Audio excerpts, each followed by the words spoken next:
Okay, this lesson for the Cornet Project class, I will present a question that we've developed from our collaboration and from the feedback. And yes, I've had some feedback concerning the idea of the one who is murdering the manslayer, the participle, the fact that he killed once but was always in the present active participle called the one who is murdering. John the Baptist in Mark 6:14, Herod had heard miracles of Jesus and thought John the Baptist, who had been killed, had perhaps risen from the dead, and he still called him John, the one who is baptizing, and yet John wasn't baptizing. Well, the feedback occurred, and I'll start writing it down just to prepare. And I'll just let you know, hurry up and get your answers in before Calvinist or Calvinistic people have a field day with it.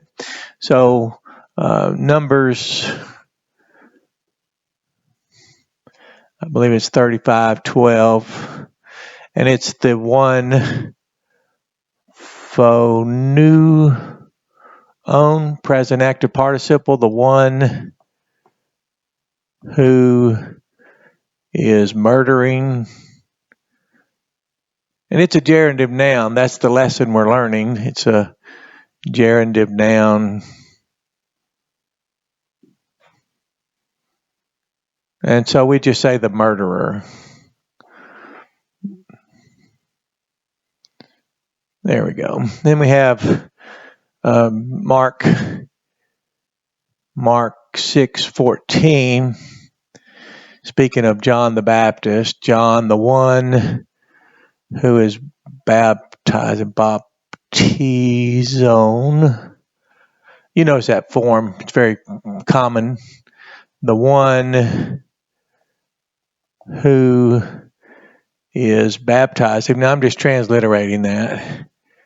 Baptizing, again, it's a gerundive noun, ditto, it's verbal substantive, it's the baptizer. We might say, showing that. And this is what's interesting. Boyce Taylor, a historic Baptist from long ago. I'll place the quote from the book he wrote about why he is a Baptist. And in it, he mentioned John the Baptist came preaching. There it says, then came John the Baptist preaching. And he said he was called John the Baptist before he'd ever baptized anyone.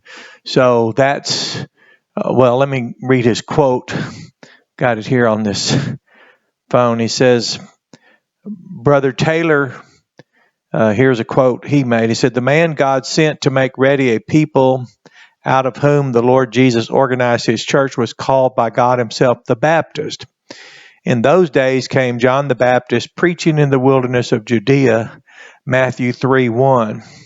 Mark you, he was not called the Baptist because he baptized. He was called the Baptist by the Lord before he ever baptized anybody, before he ever preached a sermon. Fascinating now. We have John here. So Matthew 3:1. He's called the one baptizing,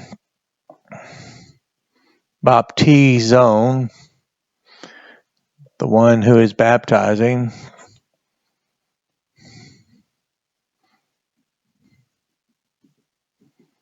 Baptizing, again, that's a verbal substantive.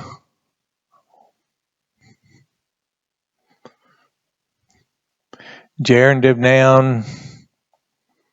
You can look all that up yourself there, but it's a noun. That's easy, the baptizer. We've already done that. But now notice this. Here's the question, and then I'll give a very formal answer in the near future. But I would like to get all of our feedback in, because it's about time now, as far as we've come in our studies, we can start leading instead of reacting. We can start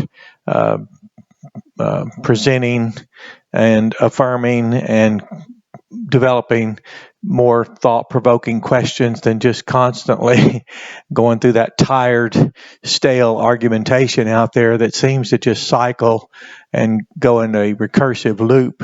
So here would be the question. So here's your question for those of you in this class. How could, let me see here. Let's use this with believing. The one who is believing, pisteuon, the one who is believing, and that would be called. Now I'm going to repeat that. Be called ho pisteuon. Since you're still this, if you stop believing, how could, we're asking the question ourselves, could the one be called or known as the one who is believing?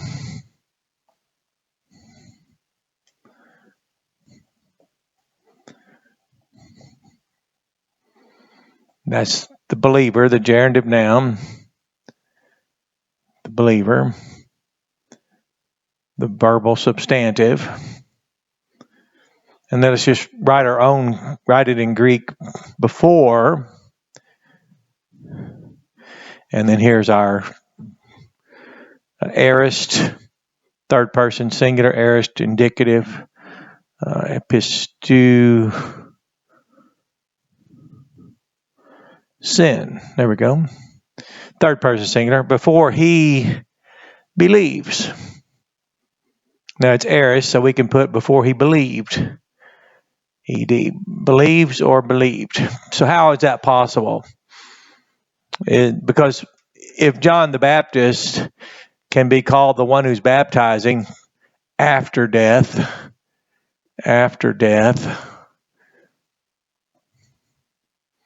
and then before